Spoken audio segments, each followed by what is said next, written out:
Hi guys, welcome back to Rush YouTube channel. ඔන්න ඉතින් ගොඩ දවසකට පස්සේ අදත් අලුත් වීඩියෝ එකක් අරන් ආවා. ඉතින් අද ගෙනාවේ ඉංග්‍රීසි කතනයට අවශ්‍ය සරල වාක්‍ය රටා 20ක්. එහෙනම් අපි වීඩියෝ එකට යමු. මේ වීඩියෝ එක දිගටම බලන්න කියලා ආරාධනා කරනවා. පළවෙනි වාක්‍ය රටාව be careful. Previous someone. ඒ කියන්නේ කෙනෙක් ඔයත් එක්ක ගමනක් යනකොට ඒ කෙනාට කියන්න පුළුවන් ඔයා පරිස්සමින් එන්න. නැත්නම් ඔයා පරිස්සමින් යන්න. පරිස්සමින් මේ දේ කරන්න. අන්න ඒ වගේ අවස්ථාවක අපිට කියන්න පුළුවන් be careful කියලා. Next one, look at me. මන් දිහා බලන්න.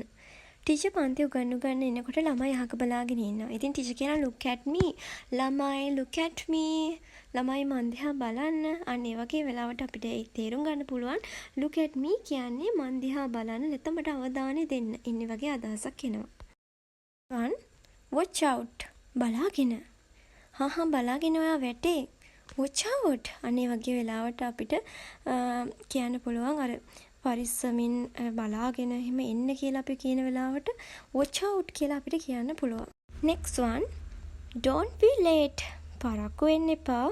හැමදාම යාළුවත් එක්ක ගමනක් යනකොට එයා පරක්කු වෙන නිසා ඔයාලට කියන්න පුළුවන් මේ වාර නම් පරක්කු වෙන්න එපා කියලා. ඉතින් don't be late කියලා ඔයාගේ යාළුවට ඉංග්‍රීසි වලින් කියන්න පුළුවන්.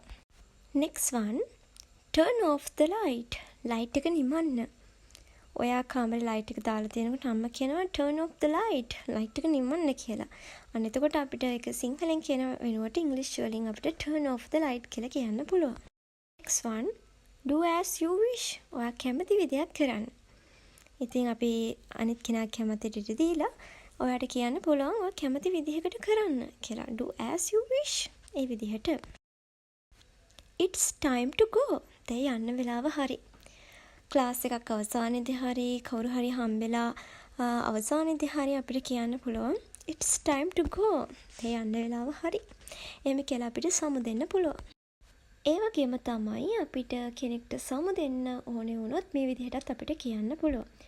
I have got to take off. මට ඉක්මනින් යන්න වෙනවා.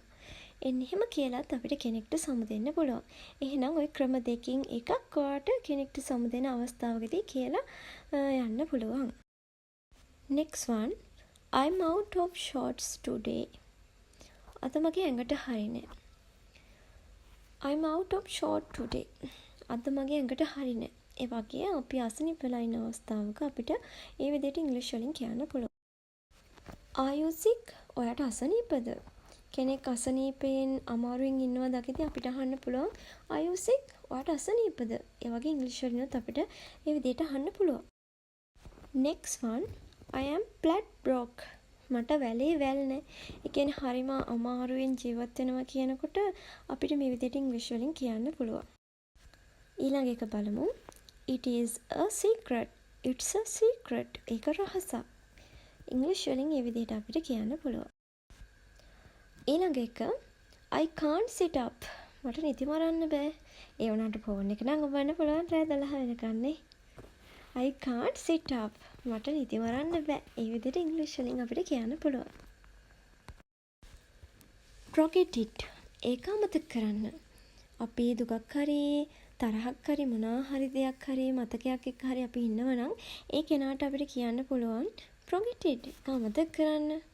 දැන් ඒක අමතක කරලා ඔයා ඉන්න. forget it. It's mine. ඒක මගේ. කවුරු හරි අහනවා මේ පෑන කාගේද කියලා. එතකොට ඒක මගේ නිසා මම කියනවා it's mine. ඒක මගේ. ඉතින් අපිට ඉංග්‍රීසි වලින් කියන්න පුළුවන්. Next one, don't think so. එහෙම හිතන්න එපා.